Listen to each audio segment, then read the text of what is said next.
OnePlusന്റെ OnePlus 13T എന്ന പുതിയൊരു smart phone launch ചെയ്യാൻ പോകുന്നുണ്ട്. ഇത് OnePlusന്റെ കോമ്പാക്റ്റ് ആയിട്ടുള്ള ഒരു ഫ്ലാഗ്ഷിപ്പ് ലെവലിൽ വരുന്ന സ്മാർട്ട് ഫോൺ ആയിരിക്കും. ഈ ഒരു ഫോണിന്റെ ഫീച്ചേഴ്സിനെ പറ്റിയിട്ടുള്ള പല കാര്യങ്ങളും ഇപ്പം അറിയാൻ കഴിഞ്ഞിട്ടുണ്ട്. എന്തായാലും ഈ ഒരു വീഡിയോയിൽ നമ്മൾ നോക്കാൻ പോകുന്നത് OnePlus 13T എന്നുള്ള സ്മാർട്ട് ഫോണിനെ പറ്റിയിട്ടാണ്. അപ്പോൾ നമ്മൾ ആദ്യം ഫീച്ചേഴ്സും കാര്യങ്ങളൊക്കെ നോക്കുകയാണെന്നുണ്ടെങ്കിൽ ഡിസ്പ്ലേയുടെ കാര്യത്തിൽ OnePlus 13Tയിൽ 6.31 ഇഞ്ചിൻ്റെ 1.5K റെസൊല്യൂഷനിൽ വരുന്ന ഡിസ്പ്ലേയും കാര്യങ്ങളൊക്കെ വരുന്നതായിരിക്കും. AMOLED ഡിസ്പ്ലേയുമായിട്ടായിരിക്കും ഈ ഒരു സ്മാർട്ട് ഫോൺ വരിക. പിന്നെ LTPO എന്നുള്ള ഫീച്ചർ ഇതിൽ സപ്പോർട്ട് ചെയ്യുന്നതായിരിക്കും. അതായത് റിഫ്രഷ് റേറ്റ് 1 ഹെർട്സിൻ്റെയും 120 ഹെർട്സിൻ്റെയും ഇടയിലായിട്ട് അഡ്ജസ്റ്റ് ചെയ്യാൻ കഴിയുന്നതായിരിക്കും. ഇതിൽ മാക്സിമം 120 ഹെർട്സിൻ്റെ റിഫ്രഷ് റേറ്റ് ആയിരിക്കും സപ്പോർട്ട് ചെയ്യുക. പഞ്ചോൾ ഡിസൈൻ ഇതിൽ വരുന്നതായിരിക്കും. പഞ്ചോൾ വരിക ടോപ്പ് സെൻറ്റർ ഭാഗത്തായിട്ടായിരിക്കും. അപ്പം ഈ ഒരു ഫോണിൽ അത്യാവശ്യം നല്ല ഡിസ്പ്ലേ ഫീച്ചേഴ്സ് ഒക്കെ വന്നേക്കാം. എടുത്തു വരേണ്ട കാര്യം എന്ന് പറയുന്നത് അത്യാവശ്യം കോമ്പാക്റ്റ് ആയിട്ടുള്ള ഒരു ഡിസ്പ്ലേ സൈസിലായിരിക്കും ഈ ഒരു സ്മാർട്ട് ഫോൺ വരിക. ഇപ്പോഴത്തതിൽ 6.3 ഇഞ്ചിൻ്റെ ഡിസ്പ്ലേ എന്നൊക്കെ പറയുന്നത് അത്യാവശ്യം ചെറിയ ഡിസ്പ്ലേ ഒക്കെ തന്നെയാണ്. പിന്നെ in display finger print sensor ഈ ഫോണിൽ വരുന്നതായിരിക്കും. പ്രോസസ്സറിൻ്റെ കാര്യത്തിലോട്ട് വരികയാണെന്നുണ്ടെങ്കിൽ സ്നാപ്ഡ്രാഗൺ 888 എന്നുള്ള ഫ്ലാഗ്ഷിപ്പ് പ്രോസസ്സർ തന്നെ ഇതിൽ വരുന്നതായിരിക്കും. വളരെ മികച്ച ബെസ്റ്റ് ആയിട്ടുള്ള പെർഫോമൻസും കാര്യങ്ങളൊക്കെ ഇതിൽ ലഭിക്കുന്നതായിരിക്കും. അത് നല്ലൊരു കാര്യമാണ്. 5G സപ്പോർട്ടൊക്കെ ഇതിൽ വരും. പിന്നെ സ്റ്റീരിയോ സ്പീക്കേഴ്സ് ഈ ഫോണിൽ വരും.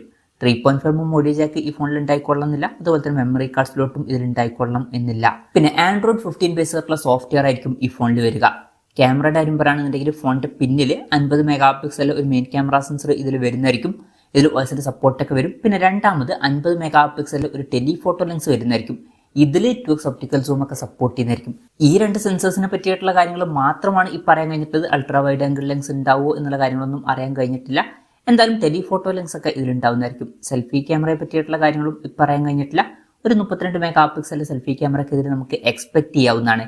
ബാറ്ററിയുടെ കാര്യത്തിൽ 6000 mAh ബാറ്ററി ഇതിൽ വരുന്നതായിരിക്കും. അപ്പോൾ നല്ലൊരു ബാറ്ററി കപ്പാസിറ്റി വരുന്നതായിരിക്കും. ഇപ്പോൾ കോമ്പാക്റ്റ് ആയിട്ടുള്ള ഡിസ്പ്ലേ സൈസ് ആണെന്നുണ്ടെങ്കിലും ബാറ്ററിയുടെ കാര്യത്തിൽ ഒരു കോംപ്രമൈസ് വരാൻ ചാൻസ് ഇല്ല. പൊതുവേ കോമ്പാക്റ്റ് ആയിട്ടുള്ള ഫോണുകളിൽ ബാറ്ററിയുടെ കാര്യത്തിൽ കോംപ്രമൈസ് വരാറുണ്ട്. പക്ഷേ ഇതിൽ വന്നോളണം എന്നില്ല. പിന്നെ 80 വാട്ടിൻ്റെ ഫാസ്റ്റ് ചാർജിങ് സപ്പോർട്ട് വന്നേക്കാം. അതുപോലെ തന്നെ വയർലെസ് ചാർജിങ് സപ്പോർട്ടും ഇതിൽ വരുന്നതായിരിക്കും. പിന്നെ Type-C ചാർജിങ് പോർട്ടുമായിട്ടായിരിക്കും ഈ ഒരു സ്മാർട്ട് ഫോൺ വരിക. അപ്പം അത്യാവശ്യം നല്ലൊരു ബാറ്ററി സെറ്റപ്പ് ഈ ഫോണിൽ വരുന്നതായിരിക്കും. അപ്പം ഇതൊക്കെയാണ് ഫീച്ചേഴ്സിനെ പറ്റി പറയാനുള്ള കാര്യങ്ങൾ. പിന്നെ ലോഞ്ച് ഡേറ്റിൻ്റെ കാര്യം പറയുകയാണെന്നുണ്ടെങ്കിൽ അതിനെ പറ്റിയിട്ടുള്ള കാര്യങ്ങളൊന്നും ഇപ്പം പറയാൻ കഴിഞ്ഞിട്ടില്ല. ലോഞ്ച് ഡേറ്റിനെ പറ്റിയിട്ടുള്ള എന്തെങ്കിലുമൊക്കെ ന്യൂസുകൾ വരികയാണെന്നുണ്ടെങ്കിൽ അതിനെ പറ്റിയിട്ടുള്ള വീഡിയോസൊക്കെ നമ്മൾ ചെയ്യുന്നതായിരിക്കും. അപ്പം അതുപോലുള്ള വീഡിയോസ് കാണാൻ താല്പര്യമുണ്ടെന്നുണ്ടെങ്കിൽ ഈ ചാനലും സബ്സ്ക്രൈബ് ചെയ്യാവുന്നതാണ്. ഇനി വിലയുടെ കാര്യം പറയുകയാണെന്നുണ്ടെങ്കിൽ അതിനെ പറ്റിയിട്ടുള്ള കാര്യങ്ങളൊന്നും ഇപ്പം പറയാൻ കഴിഞ്ഞിട്ടില്ല. എന്നാലും നമ്മുടെ എക്സ്പെക്റ്റേഷൻ പറയുകയാണെന്നുണ്ടെങ്കിൽ ഈ ഒരു ഫോണിൻ്റെ വില ഒരു 70,000-75,000 രൂപ പ്രൈസ് റേഞ്ചിലൊക്കെ ആയിട്ട് വന്നേക്കാം. കൺഫർമേഷൻസ് ഒന്നുമില്ല, ജസ്റ്റ് നമ്മുടെ എക്സ്പെക്റ്റേഷൻ പറഞ്ഞു എന്നേ ഉള്ളൂ. എന്തായാലും OnePlusന്റെ കോമ്പാക്റ്റ് ആയിട്ടുള്ള OnePlus 13T എന്ന പുതിയൊരു സ്മാർട്ട് ഫോൺ ലോഞ്ച് ചെയ്യാൻ പോകുന്നുണ്ട്. ഈ ഒരു ഫോണിനെ പറ്റിയിട്ടുള്ള നിങ്ങളുടെ അഭിപ്രായം ജസ്റ്റ് ഒന്ന് കമൻറ്റ് ചെയ്യുക. അതുപോലെ തന്നെ ഈ ഒരു സ്മാർട്ട് ഫോൺ ഇന്ത്യൻ മാർക്കറ്റിൽ ലോഞ്ച് ചെയ്യുകയാണെന്നുണ്ടെങ്കിൽ നിങ്ങൾ ഏത് പ്രൈസിങ്ങിലാണ് എക്സ്പെക്ട് ചെയ്യുന്നത് എന്നുള്ള കാര്യം കൂടി ജസ്റ്റ് ഒന്ന് കമൻറ്റ് ചെയ്യുക.